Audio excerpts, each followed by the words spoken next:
Hello बच्चों, कैसे हैं आप लोग। उम्मीद है सब लोग अच्छे होंगे। बच्चों, आज हम जो पढ़ने जा रहे हैं वो पढ़ने जा रहे हैं जीन पियाजे जी को। जीन पियाजे जी बहुत फेमस हैं। ये इनके संज्ञानात्मक विकास के सिद्धांत की वजह से ये बहुत फेमस हो गए।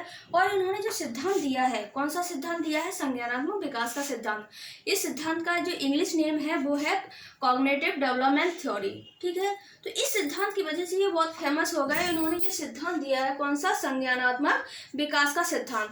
इस सिद्धांत को कई बार एग्जाम में पूछा गया है कि बताइए संज्ञानात्मक विकास का सिद्धांत किसने दिया। तो संज्ञानात्मक विकास का सिद्धांत जो दिया है वो देने वाले हैं वो है जीन पियाजे जी। जीन पियाजे जी का कहाँ के निवासी थे जीन पियाजे जी? तो जीन पियाजे जी निवासी थे स्विट्जरलैंड के। कहाँ के थे? स्विट्जरलैंड के। इनका जो जन्म हुआ है बच्चों, वो जो जन्म हुआ है वो हुआ है 1896 में। कब हुआ? 1896 में। और इनकी जो डेथ हुई है वो हुई है 1980 में। कब हुई? 1980 में। ठीक है, तो हमने इनके कहाँ के निवासी थे? स्विट्जरलैंड के। इनके जन्म और मृत्यु की डेट हमने देख ली। इन्होंने एक स्कूल की स्थापना की। वो स्कूल का नेम क्या है?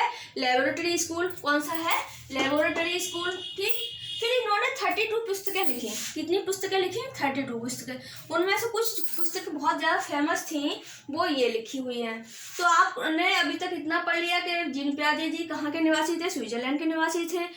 इन्होंने संज्ञानात्मक विकास का सिद्धांत दिया। इंग्लिश टर्म क्या है? Cognitive development theory. इन्होंने एक स्कूल की स्थापना की। स्कूल का जो नेम है वो है लेबोरेटरी स्कूल। इनका जो जन्म हुआ है 1896 में और मृत्यु हुई है 1980 में। इतना देख लिया। पुस्तकें कितनी लिखी इन्होंने? टोटल जो पुस्तकें लिखी हैं वो 32 पुस्तकें हैं। उनमें से the language and thought of the child कौन सी है? जो फेमस पुस्तकें हैं, the language and thought of the child. कौन सी पुस्तक है? The language and thought of the child. और जो दूसरी पुस्तक है the psychology of child. The psychology of child, ये दूसरी पुस्तक है। और जो पहली पुस्तक का क्या नेम है? The language and thought of the child. ये दो पुस्तकें हो गई। टोटल पुस्तकें इन्होंने 32 लिखी है। और जीन पियाजे जी क्या मानते थे? जीन पियाजे जी मानते थे कि जैसे जैसे बालक में जैविक परिपक्वता का विकास होता है या जैविक परिपक्वता आती है, वैसे वैसे वो वस्तुओं के बारे में अपनी एक सोच बना लेता है, एक कॉन्सेप्ट बना लेता है, अपनी एक सोच बना लेता है। ठीक है, तो क्या मानना था प्यारे जी का? प्यारे जी मानते थे कि जैसे जैसे बालक के अंदर जैविक परिपक्वता आती है। जैविक परिपक्वता का मतलब जैसे जैसे उसकी एज बढ़ती है, वैसे वैसे वो दुनिया के बारे में अपनी एक समझ विकसित करने लगता है। ठीक है, वो अपनी एक समझ विकसित करने लगता है। और प्याजे जी का मानना यह था कि पहले बालक का विकास होता है। पहले बालक का विकास होगा, उसके बाद वो सीखेगा। ठीक है, पहले क्या होगा? पहले वो क्या करेगा? बच्चा डेवलप होगा। डेवलप के बाद वो क्या करेगा? लर्न करेगा। इतना हो गया। अब एक चीज और देख लो कि बच्चों, उन्होंने जीन पियाजे जी ने कुछ अवस्थाएं दी हैं संज्ञानात्मक विकास की, कि जब बच्चों का विकास कैसे होता है तो वो अवस्थाओं के अनुसार होता है। तो इनकी जो संज्ञानात्मक विकास है, तो संज्ञानात्मक विकास को कुछ अवस्थाओं के विकास के नाम से भी जानते हैं। किसके नाम से जानते हैं? अवस्थाओं के नाम से, क्योंकि इन्होंने विकास की कुछ अवस्थाएं दी हैं। तो विकास की जो अवस्थाएं दी हैं वो कितनी दी हैं? 4 अवस्था कितनी दी है? तो अवस्था दिए हैं 4।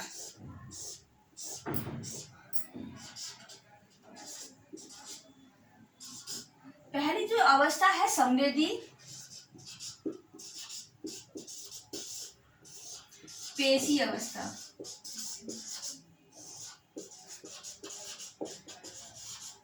ठीक है, संवेदीय पेशी अवस्था। तो संवेदी जो पेशी अवस्था है, इसकी जो एज है वो है 0 से 2 वर्ष। 0 से 2 वर्ष कौन सी अवस्था है? संवेदी पेशी अवस्था। दूसरी है पूर्व संक्रियात्मक अवस्था।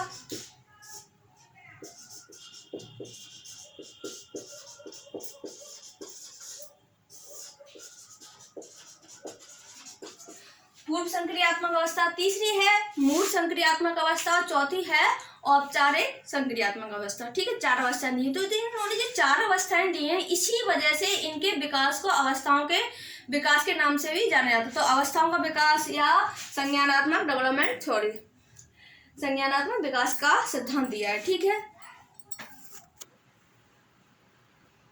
बच्चों, तो क्या है कि हम अवस्थाओं को पढ़ने से पहले कुछ ऐसे शब्द हैं जो अक्सर परीक्षाओं में पूछे जाते हैं। इन शब्दों को पढ़ने के बाद फिर हम अवस्थाओं का अध्ययन करेंगे। जैसे कि अनुकरण, अनुकूलन। अनुकूलन एक शब्द है, तो अनुकूलन क्या है, एग्जाम में आ जाएगा। अनुकूलन क्या है? तो प्यारे जी ने अनुकूलन को 2 भागों में बांटा। अनुकूलन क्या है? अनुकूलन वातावरण के अनुसार अपने आप को ढालना अनुकूलन है। वातावरण के अनुसार अपने आप को ढालना क्या है? अनुकूलन है। अनुकूलन को 2 भागों में बांटा है। अनुकूलन को 2 भागों में बांटा है, आत्मसात्करण और समायोजन। तो आत्मसात्करण में क्या होता है? आत्मसात्करण में होता है कि इसमें क्या होगा कि पूर्व ज्ञान को नए ज्ञान से जोड़ना, पूर्व ज्ञान को नए ज्ञान से जोड़ना। अब जैसे क्वेश्चन आ जाएगा आपके में, एग्जाम आ जाएगा कि इसको क्या कहेंगे, ये किस में आएगा। मान लीजिए कि एक बच्चा है और बच्चा क्या जानता है कि एक कुत्ता है। उसने एक कुत्ता देखा। कैसा कुत्ता देखा? काले रंग का उसने एक कुत्ता देखा है। काले रंग का एक कुत्ता देखा। उसने कुत्ते को देखा और उसने अपने पापा से पूछा, पापा ये कौन है? पापा ने कहा, बेटा ये कुत्ता है। तो कुत्ता को उसने देखा कि इसके 4 पैर हैं, 2 आंखें हैं, एक मुंह है, 2 कान हैं, एक पूंछ है और ये भौं भौं करके बोलता है। ठीक है, तो उसने ये कुत्ता देख लिया। उसने एक अपने अंदर स्कीमा बना लिया कि कुत्ता काला होता है और वो भौं भौं करके बोलता है। उसके 4 टांगें होती हैं, एक पूंछ होती है, एक मुंह होता है, 2 कान होते हैं। तो उसने एक स्कीमा बना लिया अपने अंदर और उसने अपना ज्ञान उसने धारण कर लिया। फिर क्या हुआ? उसने एक सफेद रंग का कुत्ता देखा। उसने क्या किया? एक सफेद रंग का कुत्ता देखा। तो उसने देखा कि सफेद रंग का कुत्ता देखा और उसने क्या किया कि उसने पहले तो काला कुत्ता देखा था। काला कुत्ता देखने के बाद उसने एक स्कीमा बना लिया कि कुत्ते सिर्फ काले ही होते हैं और क्या होता है, कुत्ते काले होते हैं। फिर उसने सफेद कुत्ता देखा और उसने कहा ये क्या है? तो उसके पापा ने कहा, बेटा ये भी कुत्ता है, ये सफेद कुत्ता है। तो उसने एक स्कीम और बना ली कि हाँ, कुत्ते सफेद भी हो सकते हैं, कुत्ते जरूरी नहीं है कि काले ही हों, सफेद भी हो सकते हैं। ठीक है, फिर क्या हुआ? तो इसको क्या कहेंगे? इसको कहेंगे आत्मसात्करण। उसने अपने आत्मसात कर लिया कि सिर्फ कुत्ते क्या होगा, काले नहीं होते, सफेद भी हो सकते हैं। ठीक है, तो ये हो गया अपना कि बच्चे ने क्या किया। एक दिन उसने काला कुत्ता देखा। काला कुत्ता देखने के बाद उसने कहा ये क्या है? तो पापा ने कहा काला कुत्ता है, ये कुत्ता है, इसका रंग काला है और ये क्या है, ये भौं भौं करके बोलता है। एक फिर उसने क्या किया, सफेद कुत्ता देख लिया। और उसको हम अन्य उदाहरण से ऐसे भी देख सकते हैं कि छोटे बच्चे क्या करते हैं कि उसने अपनी मम्मी को देखते हैं कि मम्मी जो होती हैं वो साड़ी पहनती हैं। मम्मी क्या करती हैं? साड़ी पहनती हैं, बिंदी लगाती हैं, काजल लगाती हैं, लिपस्टिक लगाती हैं और लंबे बाल होते हैं उनके। ठीक है, साड़ी पहनती हैं, तो उनसे क्या कहा जाता है? मम्मी कहा जाता है। बच्चे ने के अपने अंदर ये अपने स्कीमा बना लिया, उसने आत्मसात कर लिया। क्या आत्मसात कर लिया? उसने एसिमुलेशन कर लिया कि जो मम्मियाँ होती हैं वो साड़ियाँ पहनती हैं, चोटी बनाती हैं और लिपस्टिक, काजल, बिंदी लगाती हैं, स्कीमा लगा। फिर उन्होंने एक अदर महिला देखी कि वो भी साड़ी पहने थी, वो भी काजल, लिपस्टिक, बिंदी लगाई थी। तो वो बच्चा क्या करता है? उसको भी मम्मी बोलता है। आपने देखा होगा कि छोटे छोटे बच्चे अपनी मम्मी के साथ साथ अदर लेडीज को भी मम्मी बोलते हैं। तो वो क्यों बोलते हैं? उनको आत्मसात कर लेते हैं कि जो मम्मी होती हैं वो सीख जाते हैं कि जो मम्मी होती है वो साड़ी वगैरह पहनती हैं और मम्मी की जो ड्रेस होती है मम्मी कैसे करती है, वो वही चीज़ अगर दूसरी महिला करेगी, दूसरी लेडी करेगी तो बच्चे उसको भी मम्मी कहेंगे। आप सोच समझ जाना कि बच्चे उसको मम्मी क्यों कहते हैं, अदर महिलाओं को मम्मी क्यों कहते हैं, अपनी मम्मी के साथ दूसरी लेडीज को मम्मी क्यों बोलते हैं। या अपने पापा के साथ साथ वो जानते हैं कि पापा की ड्रेस कैसी है, पापा दिखने में कैसे होते हैं, कि पापा पैंट शर्ट पहनते हैं। ठीक है, पापा के छोटे बाल होते हैं, पापा घड़ी पहनते हैं, पापा ऑफिस जाते हैं, हाँ जो भी वर्क होता है वो करते हैं। तो वो देखता है कि अदर कोई दिखता है, जैसे उसके चाचा वगैरह हैं, ताऊ जी वगैरह हैं, तो उनसे भी वो पापा कहने लगता है। तो वो एक अपने आत्मसात कर लेता है कि पापा की ड्रेस कैसी है, मम्मी की ड्रेस कैसी है। फिर उसको बताया जाता है फिर उसको बताया जाता है कि नहीं बेटा, ये मम्मी नहीं है, ये आंटी है, या ये पापा नहीं है, ये अंकल है। तो वो क्या करता है, अपने पूर्व ज्ञान, उसने जो एक अपने आत्मसात कर लिया था, उसने एक अपना इमेजिनेशन कर लिया कि मम्मी ऐसी होती है, सारी मम्मियाँ ऐसी होती हैं, यानी मेरी मम्मी है वो भी मेरी मम्मी है। तो बच्चा क्या एक धारणा बना लेता है, वो स्कीमा बना लेता है, आत्मसात कर लेता है कि जो मम्मियाँ होती हैं वो कैसी होती हैं, साड़ी पहनती हैं। ऐसे ही इस बच्चे ने क्या किया, एक बच्चा है, बच्चे ने क्या किया, उसने काला कुत्ता देखा, काला कुत्ते देखने के बाद उसने सफ़ेद कुत्ता देखा, तो वो नहीं समझ पाया कि ये क्या है। तो उसके पापा ने बताया कि ये भी कुत्ता ही है। तो उसने अपने पूर्व ज्ञान में क्या किया, पूर्व ज्ञान को नए ज्ञान से जोड़ा कि कुत्ता जरूरी नहीं है कि कुत्ता सिर्फ काले ही हों, कुत्ते कई कलर के हो सकते हैं। इसी प्रकार उसने फिर जैसे मम्मी वाली बात पे आ जाओ कि बच्चे ने फिर बच्चे को बताया गया कि बेटा ये मम्मी नहीं, ये आंटी है। तो फिर उसने बच्चे ने अपने क्या किया, पूर्व ज्ञान में क्या किया, नए ज्ञान को जोड़ा। क्या जोड़ा कि सिर्फ मम्मी ही साड़ी नहीं पहनती, आंटियां भी साड़ी पहनती हैं। ठीक है, मम्मी साड़ी नहीं पहनती, आंटियां भी साड़ी पहनती हैं। सिर्फ पापा पैंट शर्ट नहीं पहनते, अंकल भी पैंट शर्ट पहनते हैं, अंकल भी ऑफिस जाते हैं, अंकल भी अदर वर्क करते हैं। तो यानी पूर्व ज्ञान में उसको जो पहले का जो ज्ञान था, उस पूर्व ज्ञान में नए ज्ञान को जोड़ा कि सिर्फ मम्मी ही ऐसा नहीं करती, अदर लेडीज भी करती हैं, अदर आंटियां भी साड़ी पहनती हैं, पापा भी और अदर अंकल भी जो जेंट्स हैं वो भी क्या करते हैं, पैंट शर्ट पहनते हैं। तो पूर्व ज्ञान में क्या किया, नए ज्ञान को जोड़ा। ठीक है, तो ये इसको हम क्या कहेंगे, इसको हम कहेंगे आत्मसात करना या एसिमिलेशन। क्या कहेंगे, एसिमिलेशन। इंग्लिश टर्म भी याद रखिएगा। अनुकूलन को कहेंगे अडेप्टेशन, समायोजन को कहेंगे अकोमोडेशन, और आत्मसातकरण को कहेंगे एसिमिलेशन। तो एसिमिलेशन में क्या होता है, पूर्व ज्ञान में नए ज्ञान को जोड़ना। तो जैसे बच्चा क्या करता था कि अपनी मम्मी के साथ साथ दूसरी लेडीज को देखता था कि साड़ी पहने है, तो वो दूसरों को भी मम्मी बोलता। तो बच्चे को फिर क्या किया, बताया गया कि बेटा ये आपकी मम्मी नहीं है, ये आंटी हैं। तो बच्चे ने क्या किया, अपने पूर्व ज्ञान, उसने जो सोचा था कि मम्मियाँ साड़ी पहनती हैं, तो मम्मी ये मेरी मम्मी नहीं, और भी लेडीज हैं जो साड़ी पहनती हैं, आंटियां भी साड़ी पहनती हैं। तो उसने अपने पूर्व ज्ञान में नए ज्ञान को जोड़ लिया। अब इधर आ जाइए, जैसे ये है समायोजन। तो समायोजन में क्या होगा, अकोमोडेशन में क्या होगा कि पहला जो ज्ञान है, पूर्व का जो ज्ञान है, उसमें थोड़ा सा परिवर्तन करना है। क्या परिवर्तन करना है, जैसे कि पूर्व ज्ञान में परिवर्तन करके फिर उसका समायोजन करके उसका तालमेल बैठाना है। जैसे कि बच्चे को बताएगा, बच्चे ने आसमान में चिड़िया को उड़ते हुए देखा, बच्चे ने आसमान में क्या देखा, चिड़िया उड़ती देखी। तो उसने बच्चे ने पूछा पापा ये क्या है, पापा ने बताया बेटा ये चिड़िया है। तो उसने एक अपने मन में क्या किया, उसने आत्मसात कर लिया कि आसमान में कौन उड़ती है, आसमान में चिड़िया उड़ती हैं। एक दिन बच्चे ने क्या किया, एरोप्लेन देख लिया, या मान लो पतंग देख ली। तो पतंग या एरोप्लेन को देखकर फिर से बच्चा बोला देखो पापा चिड़िया। तो उसके पापा कहते हैं बेटा ये चिड़िया नहीं है, ये पतंग है या एरोप्लेन है।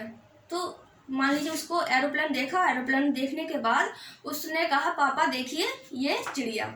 तो पापा ने कहा बेटा ये चिड़िया नहीं है, ये एरोप्लेन है। तो उसने क्या किया, परिवर्तन किया कि सिर्फ आसमान में सिर्फ क्या चिड़िया ही नहीं उड़ती, एरोप्लेन भी उड़ते हैं। ठीक, तो ये उसने परिवर्तन किया। क्या परिवर्तन किया कि सिर्फ वो ही नहीं उड़ती, कौन होते हैं, एरोप्लेन भी उड़ते हैं। मान लीजिए कि बच्चे ने कुत्ता देखा, अब उसने देखा कुत्ते विभिन्न कलर के हो सकते हैं। कुत्ते क्या होते हैं, विभिन्न कलर के हो सकते हैं, जिनके 4 पैर होते हैं, काले नहीं सफ़ेद भी हो सकते हैं। तो उसने जो बच्चे ने जो आत्मसात किया, एसिमिलेशन किया था, अब अकोमोडेशन पे आ जा। तो मान लो उसने एक दिन कुत्ते को देख चुका है, कुत्ते कई कलर के हो सकते हैं, वो उसने देख लिया है। अब मान लीजिए उसने एक दिन बिल्ली को देखा। किसको देखा, बिल्ली को देखा, लेकिन उसके भी 4 पैर थे, एक पूंछ थी, 2 आंखें, एक मुंह, 2 कान। अब बच्चा कहता है कि ये कौन है, कुत्ता है, डॉग है, लेकिन वो भौं भौं नहीं करके बोल रहा, वो कैसे बोल रहा है, म्याऊं म्याऊं करके बोल रहा है। अब बच्चा बड़ा कंफ्यूज हो गया कि पापा ने तो बताया कि कुत्ते कई कलर के होते हैं, भौं भौं करके बोलते हैं, लेकिन ये वाला कुत्ता भौं भौं करके नहीं बोल रहा है, ये कुत्ता तो म्याऊं म्याऊं बोल रहा है। तो पापा ने कहा बेटा ये कुत्ता नहीं है, ये बिल्ली है। तो फिर बच्चे ने अपने पूर्व ज्ञान में परिवर्तन किया कि जिसके 4 पैर होते हैं वो जरूरी नहीं कुत्ता हो, वो बिल्ली भी हो सकती है। क्या हो सकती है, वो बिल्ली भी हो सकती है। तो ये क्या है, अपने जो पूर्व का ज्ञान था, पूर्व का ज्ञान में उसने परिवर्तन किया कि 4 पैर सिर्फ कुत्तों के ही नहीं होते, बिल्लियों के भी चार प्यार हो सकते हैं, ठीक है। तो उसने क्या किया, पूर्व ज्ञान में परिवर्तन किया। अब परिवर्तन कर लिया, अब यहाँ पर एक वर्ड और आता है संतुलन।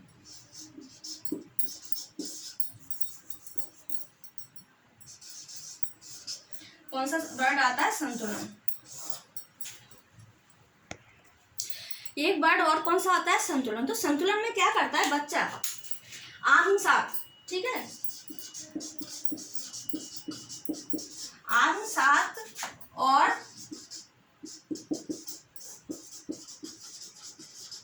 समायोजन, आत्मसात और समायोजन, जो उसने ज्ञान अर्जित किया आत्मसात के अंदर और समायोजन के अंदर, यानी एसिमिलेशन और अकोमोडेशन के साथ जो उसने ज्ञान प्राप्त किया है, उसमें क्या, समायोजन के साथ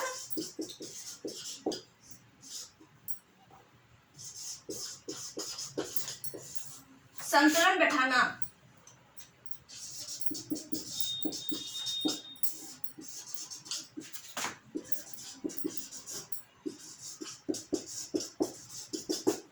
ठीक है, इसमें क्या होता है संतुलन में कि उसने नया ज्ञान सीखा। मान लीजिए अगर संतुलन नहीं होगा तो बच्चा तो पगला जाएगा। बच्चा कहेगा क्या कि किसी के भी चार पैर, किसी को कुत्ता बना दो, किसी को बिल्ली बना दो, या मम्मी साड़ियाँ पहनती हैं तो आंटियाँ भी साड़ी पहनती हैं, तो बच्चा कंफ्यूज हो जाएगा। तो बच्चे के अंदर संतुलन बैठाना बहुत जरूरी होता है।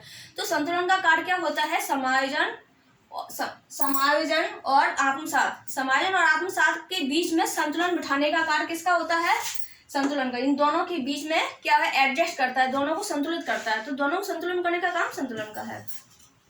तो हमने ये वर्ड सीख लिए कि अनुकूलन, अनुकूलन के कितने भाग हैं, दो भाग हैं, आत्मसात और समायोजन, एसिमिलेशन, अकोमोडेशन।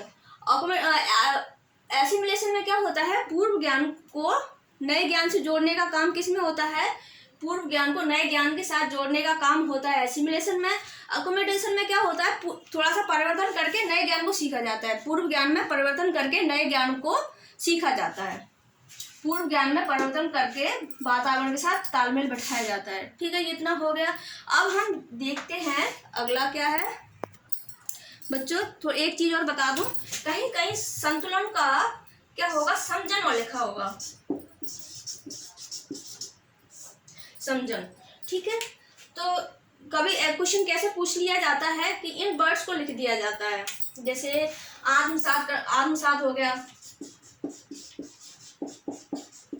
ठीक है, समायोजन हो गया, समायोजन हो गया, स्कीमा हो गया, स्कीमा हो गया, और क्या होगा, संतुलन।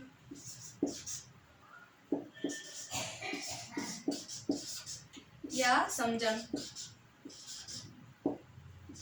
ठीक है, समझन हो गया, और कौन सा वर्ड हो गया, अनुकूलन।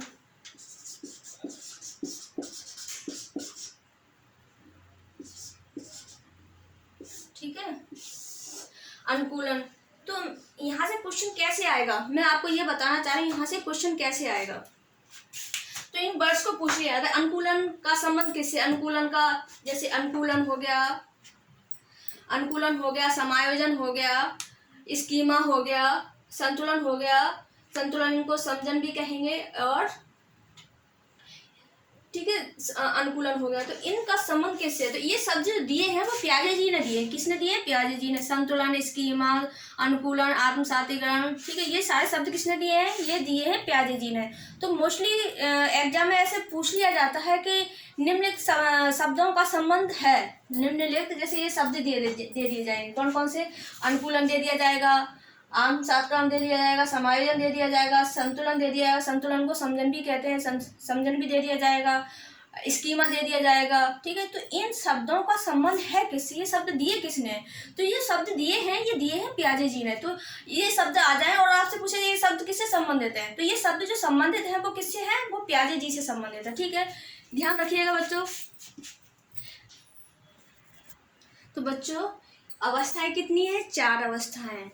अवस्थाएं कितनी, विकासात्मक अवस्थाएं कितनी है, 4। कौन कौन सी हैं, संवेदी पेशी अवस्था, पूर्व संक्रियात्मक अवस्था, मूर्त संक्रियात्मक अवस्था, औपचारिक या अमूर्त संक्रियात्मक अवस्था। इसको ठोस भी कह सकते हैं। ठीक है, अब इसकी एक ट्रिक है, कैसे ट्रिक याद कैसे करोगे। बहुत से बच्चों को प्रॉब्लम होती है कि विकास की जो अवस्थाएं हैं वो उनको याद कैसे करा जाए। इनके बारे में डिटेल से अभी हम पढ़ेंगे, लेकिन इनको याद कैसे करा जाए वो अभी देखते हैं। संवेदी पेशी अवस्था, सबसे पहली अवस्था कौन सी है, संवेदी पेशी अवस्था। इसको क्या कहेंगे, इंद्रिय जनित अवस्था भी कहेंगे। इसमें क्या होता है कि बच्चा जो भी सीखता है अपनी इंद्रियों के माध्यम से सीखता है।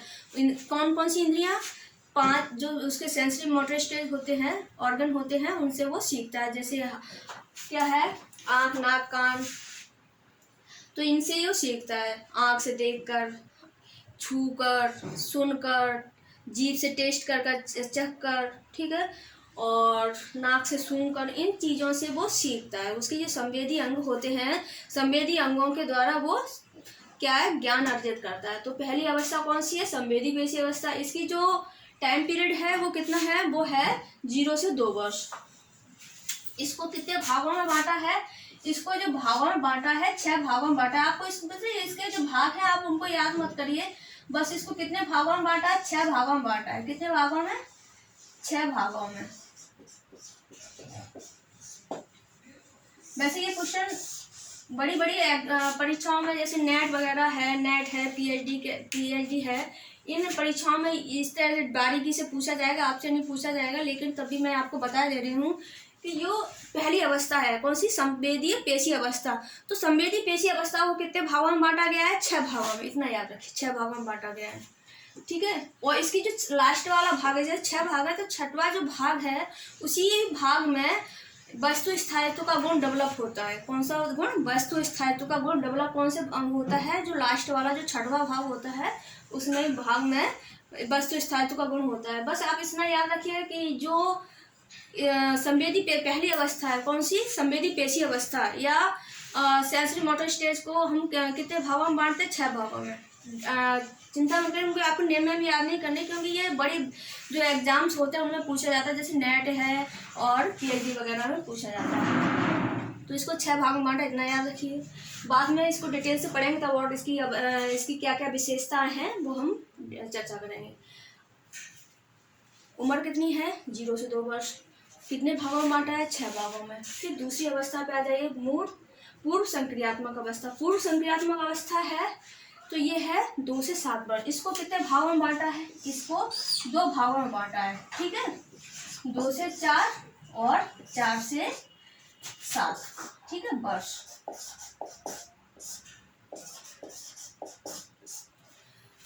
दूसरी अवस्था को कितने भागों में बांटा, दूसरी अवस्था को 2 भागों में बांटा है, 2 से 4 और 4 से 7, ठीक है, इसलिए याद रखिए इसको। फिर है पूर्व संक्रियात्मक अवस्था, मूर्त संक्रियात्मक अवस्था। मूर्त संक्रियात्मक अवस्था को एज क्या है, 7 से 11, और औपचारिक या अमूर्त इसकी है 11 से अधिक, ठीक है। तो ये अवस्थाएं हैं, कौन कितनी अवस्था है, 4। संवेदी, पूर्व संक्रियात्मक अवस्था, मूर्त संक्रियात्मक अवस्था, औपचारिक या अमूर्त संक्रियात्मक अवस्था। तो इसको कैसे याद करना है, इसकी एक ट्रिक है। सबने पूरी की मूर्ति आपकी, तो सबने की हो गई संवेदी, ठीक है, पूरी से हो गई पूर्व। इसको ऐसे ही जोड़ लिया गया है ताकि थोड़ा सा बात कुछ सही सी लगे। और मूर्ति, तो मूर्त हो गया, आपकी से हो गया औपचारिक, ठीक है। सबने पूरी की मूर्ति आपकी, तो सबने से हम किसको कनेक्ट करेंगे, संवेदी को कनेक्ट करेंगे। पूरी से पूर्व संक्रियात्मक दूसरी स्टेज को कनेक्ट करेंगे। मूर्ति से करेंगे मूर्त संक्रियात्मक अवस्था को, और आपकी से औपचारिक, ठीक है। तो ये मेरे ख्याल से आपको याद हो जाना चाहिए, ठीक है। स्क्रीनशॉट लेना चाहें आप ले सकते हैं। बाकी का फिर एक एक करके अवस्थाओं के बारे में हम पढ़ते हैं।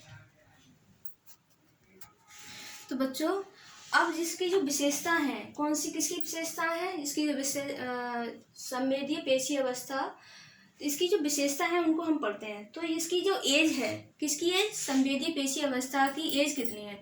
तो आप कहें मैम, जो संवेदी पेशी अवस्था या सेंसरी मोटर स्टेज है, इसकी जो एज है वो है 0 से 2 वर्ष।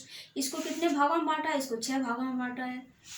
और क्या है कि इसकी जो बच्चा जो सीखता है, ज्ञान अर्जित करता है, तो वो अपनी जो इंद्रियां हैं, जो उसके सेंसरी मोटर ऑर्गन्स हैं, उनसे वो ज्ञान अर्जित करता है। जैसे किसी चीज़ को स्पर्श करके, कोई चीज़ ठंडी है या गर्म है तो वो कैसे पता करेगा? भाषा आशा का विकास तो होता नहीं उसमें अभी। तो वो क्या करेगा, चीज़ों को छुएगा, तो चीज़ों को छुएगा तो उसे मालूम चल जाएगा कि ये चीज़ गर्म है या ठंडी है, उसको दर्द का एहसास होगा। जब किसी ज़्यादा गर्म चीज़ से या ज़्यादा ठंडी चीज़ से वो हाथ लगाएगा तो उसे दर्द का एहसास होगा और वो जान जाएगा, वो अपना ज्ञान अर्जित कर लेगा कि ये गर्म है, ये ठंडी है। किन्हीं चीज़ों को वो मीठा खट्टा स्वाद चखकर, किन्हीं चीज़ों को देखकर और सुनकर, इन चीज़ ऐसे वो ज्ञान अर्जित करता है। और वस्तु स्थायित्व का गुण डेवलप हो जाता है। वस्तु स्थायित्व से मतलब है उसके अंदर एक कॉन्सेप्ट डेवलप हो जाता है कि कोई वस्तु है। जैसे छोटे बच्चे होते हैं, वस्तु स्थायित्व का जो गुण होता है, वस्तु स्थायित्व का जो गुण होता है वो बच्चे के अंदर 18 माह से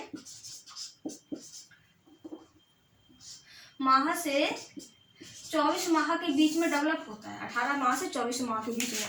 इससे पहले बच्चे के अंदर वस्तु स्थायित्व का गुण डेवलप नहीं होता है। तो जैसे छोटा बच्चा होगा, छोटे बच्चे से क्या करेंगे कि ऐसे हाथ लगा लो और बच्चे से करो ता। बच्चों से आपने छोटे बच्चों को खिलाया होगा, बच्चे के सामने अपना मुंह छिपा लिया और बच्चे से कहा बच्चा ता, ऑफिस एकदम सामने प्रकट होगा तो बच्चा हंसने लगता है। जब बच्चे के सामने से या कोई बुक लगा ली सामने या कुछ लगा लिया, ऐसा पर्दा लगा लिया, तो बच्चा क्या करेगा, बच्चा सोच लेगा कि आप नहीं है यहाँ पर और वो आपके बारे में सोचना बंद कर देगा। लेकिन जैसे ही आप सामने प्रकट हो जाएगा तो वो आपके बारे में देखेगा। लेकिन 18 से 24 माह के बीच में वस्तु स्थायित्व का गुण डेवलप हो जाता है। फिर आप ऐसे बच्चे से कहो ता तो कहेंगे उल्लू मत बनाओ। हमें मालूम है कि आपके हाथ हटा के देख लेगा कि आप हाथ के पीछे छिपे हुए हो। और इससे पहले वो क्या करेगा, जैसे आप उसके हाथ ऐसे ऐसे कर लोगे और बच्चे से कहोगे बच्चे ता, तो बच्चा नहीं जान पाएगा कि भाई आप यहीं पर हो क्या नहीं हो। तो वस्तु स्थायित्व का मतलब है कि वो वस्तु स्थायी हो जाती है उसके अंदर, के कोई चीज़ उसके सामने नहीं है लेकिन तब भी वो अपना कुछ वजूद रखती है, वो वजूद है उसका। वो बच्चा समझ जाता है कि कोई चीज़ मेरे सामने नहीं है लेकिन इसका मतलब नहीं है कि वो यहाँ है ही नहीं, वो है। जैसे कोई चीज़ खिलौना है, बच्चे को खिलौना छुपा दो तो बच्चा उस खिलौने को कहीं से खोज के ले आएगा, ढूंढ लेगा। और मान लीजिए आप क्या करोगे, जैसे बच्चे के सामने आपने कहीं चाबी रख दी, घर की चाबी या कोई गाड़ी की चाबी कहीं रख दी और आप भूल गए।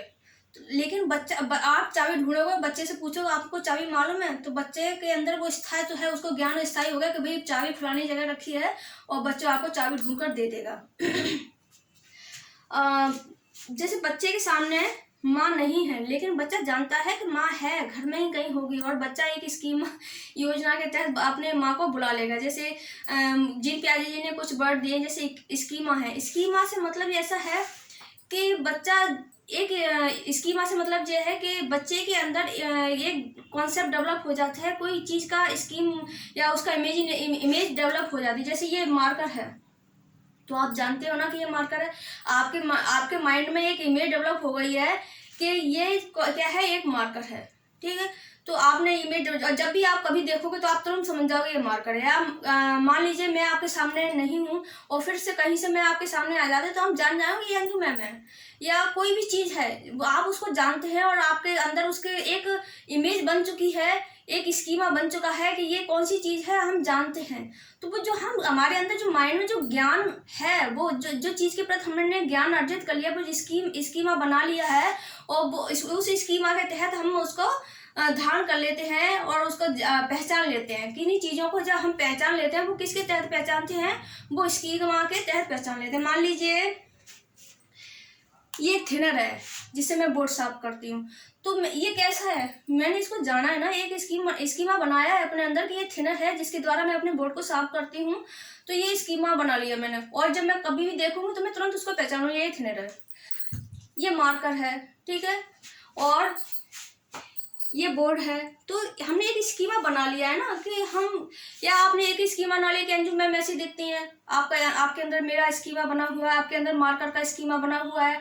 तो ये स्कीमा होता है। स्कीमा का मेरे ख्याल से समझ गए होंगे स्कीमा क्या है और स्कीमा में अंतर क्या है। जो हम कार्य को करने के कुछ तरीके होते हैं, योजनाएं होती हैं। स्कीम मीन्स योजना और स्कीमा मीन्स एक इमेज। स्कीमा मीन्स इमेज और स्कीम मीन्स योजना। जैसे हम किसी कार्य को करने से पूर्व उसकी योजना बनाते हैं ना, कि ये फलाना काम हमें कैसे करना है, किस किन विधियों से करना है, उसको संपन्न कैसे करना है, तो उसके लिए हम एक योजना बनाते हैं। और स्कीमा क्या होता है? स्कीमा एक इमेज होती है कि हम अपने माइंड में एक इमेज धारण कर लेते हैं कि कौन सी वस्तु कैसी दिखती है, और उसको हम जब हमारे सामने प्रकट होगी तो हम उसको पहचान लेंगे। तो स्कीम और स्कीमा में आप में अंतर हो गया। और इसके जो स्कीमा जो शब्द किसने दिया है, वो प्याजे जी ने दिया। एक संगठन और है, संगठन शब्द और दिया है। मोस्टली क्वेश्चन आते हैं आपके टेट और सुपर टेट में कि संगठन को समझाइए, संगठन क्या है। तो संगठन क्या होता है? संगठन जो मूल संक्रियात्मक अवस्था होती है उसमें डेवलप होता है। तो उसमें जब हम आप मूल संक्रियात्मक अवस्था पढ़ेंगे उसमें हम संगठन को डिस्कस करेंगे। तो वस्तु स्थायित्व आप समझ गए क्या होता है? वस्तु स्थायित्व का मतलब है कि भले चीज सामने नहीं है लेकिन है, बच्चा समझ जाता है। जैसे बच्चे को आप उल्लू बनाना चाहो तो वो आप उसको उल्लू नहीं बना सकते, वो उसके अंदर इतना वो डेवलप हो जाता है, कॉन्सेप्ट डेवलप हो जाता है कि वही आप उल्लू नहीं बना सकते। मान लीजिए ये मार्कर है, मार्कर मैं बच्चे से ले लूँ और वो तो चिड़िया ले गई, तो बच्चा नहीं मानेगा, बोले कोई चिड़िया नहीं ले गई है, बट मार्कर है यहीं है, छुपा दिया है, वो कहीं से ढूंढ लेगा। तो वस्तु स्थायित्व का गुण कब डेवलप होता है? 18 से 24 माह के बीच में डेवलप होता है। बच्चा अर्धभाषी हो जाता है, टूटे फूटे शब्दों में अपनी बातें कहता है। ठीक है, अब ये है आवाज और प्रकाश के प्रति वो क्या है? प्रतिक्रियाएं करता है। आवाज और प्रकाश के प्रति वो प्रतिक्रियाएं करता है बच्चा। सामाजिक दृष्टिकोण से चतुर हो जाता है। असहाय प्राणी होता है। असहाय प्राणी से मतलब ये होता है कि बच्चा क्या करता है कि वो अपने काम खुद नहीं कर पाता, वो अपने काम के लिए किन पर डिपेंड होता है? वो अपने काम के लिए अपने माता पिता पर, अपने बड़ों पर डिपेंड होता है, तो इसलिए वो असहाय प्राणी होता है। और खुद भी सोचिए 0 से 2 साल का बच्चा कैसा होता है? वो क्या सारे काम अपने खुद करता है? नहीं करता है ना, दूसरों पर डिपेंड होता है, हम लोगों पर डिपेंड होता है। तो वो क्या है? असहाय प्राणी है। और क्या है? सामाजिक दृष्टि से चतुर होता है। आप उसको उल्लू बनाना चाहें तो नहीं बना सकते। मान लीजिए उसको वो चतुर है और जानता है कि हमें अपना काम कैसे निकालना है। मान लीजिए ये मार्कर है, वो बच्चा पकड़े है, यदि आप चाहो कि मार्कर को हम ले लें, मजाले आपकी ले पाओगे? जैसे आप मार्कर लोगे और वो चतुर प्राणी क्या करेगा? वो एक योजना बनाएगा, स्कीम बनाएगा। कैसे कि जैसे ही आप उससे मार्कर लोगे वो अपनी योजना के तहत रोना चिल्लाना शुरू कर देगा। जैसे आप भाई लो, आप उसको उसका मार्कर वापस कर दोगे और कहोगे भाई ये तो बहुत चतुर है, इससे हम कोई चीज़ ले नहीं सकते। छोटे बच्चों से आप कुछ भी नहीं ले सकते, उनका टॉय है, कोई खिलौना है, आप अगर उनसे उनका खिलौना लेना चाहो तो उस चतुर प्राणी से आप उनका खिलौना नहीं छीन सकते। कैसे छीनोगे? वो अपने स्कीम लगा देगा। क्या स्कीम है उसकी? रोना चिल्लाना शुरू कर देगा। जब उसको भूख लगेगी, माँ अपना काम कर रही है, वो जो सोच रही है कि हम घर के काम फिनिश कर लें उसके बाद अपने बच्चे को देखें, लेकिन बच्चा जब उसको ज़रूरत होगी वैसे तो वो खेलता रहेगा, लेकिन जैसे ही उसे भूख प्यास कुछ तकलीफ महसूस होती है और बच्चा क्या करेगा? अपनी स्कीम लगाएगा और अपनी माँ को तुरंत अपने कमरे में बुला लेगा। कैसे बुला लेगा? चतुर प्राणी है तभी तो बुला लेगा। ठीक है, और अगला क्या है? उसका जो भी कार्य होता है मूल प्रवृत्त्यात्मक होता है। ठीक है, यदि पूछा जाए आपसे क्वेश्चन में कि किस अवस्था की विशेषता है कि उसके जो भी कार्य होते हैं मूल प्रवृत्त्यात्मक होते हैं, तो आप कहोगे कि जो पहली अवस्था है, कौन सी अवस्था? संवेदी पेशी अवस्था। तो उसके जो कार्य होते हैं वो कैसे होते हैं? मूल प्रवृत्त्यात्मक होते हैं, मतलब मूल प्रवृत्ति पर डिपेंड होते हैं। तो मूल प्रवृत्ति कौन सी है? जब भूख लगने पर रोना चिल्लाना, और उसको सर्वाधिक उत्तेजनाएं भी इसी अवस्था में पाई जाती हैं। ठीक है, तो जिसका जो शेष भाग है, जैसे हम पूर्व संक्रियात्मक अवस्था से लेकर और आखिरी तक हम उसमें नेक्स्ट वीडियो में पढ़ेंगे, क्योंकि वीडियो ज़्यादा लंबा हो जाएगा। ठीक है, ख्याल रखिएगा अपना, और मैंने जो आज पढ़ाया है वो याद रखिएगा। ठीक है।